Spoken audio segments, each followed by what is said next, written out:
అఖండ 2 తర్వాత Balayya next cinema ఎవరితో అనేది అందరికీ ఓ క్లారిటీ ఉంది. డైరెక్టర్ గోపీచంద్ మలినేనితో తన 111వ సినిమాని అనౌన్స్ చేశారు బాలకృష్ణ. మరి గ్రాండ్ పూజా సెరమనీ జరుపుకున్న ఈ ప్రాజెక్ట్ పట్టాలెక్కేదెప్పుడు?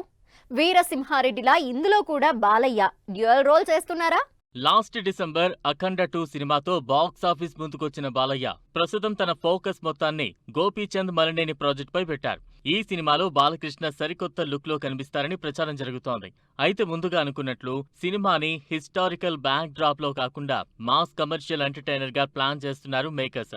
బడ్జెట్ ఇష్యూస్ కారణంగానే మరో కొత్త స్టోరీతో NBK 111 సినిమాను పట్టాలెక్కించేందుకు రెడీ అవుతున్నారు డైరెక్టర్ గోపీచంద్ మలినేని. బాలయ్య గోపీచంద్ మలినేని సినిమాపై ఇంట్రెస్టింగ్ న్యూస్ వైరల్ అవుతోంది. సినిమా రెగ్యులర్ షూటింగ్ మార్చి నుంచి మొదలయ్యే అవకాశం ఉంది. ఆల్మోస్ట్ మార్చ్ ఫస్ట్ వీక్ నుంచే సినిమా సెట్స్ పైకి వెళ్లనుంది. మాస్ కమర్షియల్ ఎంటర్టైనర్ కావడంతో వీరసింహారెడ్డి సినిమాలా ఇందులోనూ బాలకృష్ణ డ్యూయల్ రోల్ చేసే ఛాన్స్ ఉందా అనే ఎగ్జైట్మెంట్ తో ఉన్నారు నందమూరి అభిమానులు.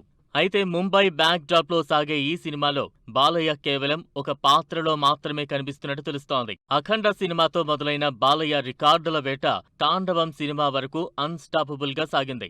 పాన్ ఇండియా ప్రాజెక్టుగా తెరకెక్కిన అఖండ 2 రిజల్ట్ ఓకే అనిపించిన నటసింహం విశ్వరూపంతో పండుగ చేసుకున్నారు ఫ్యాన్స్.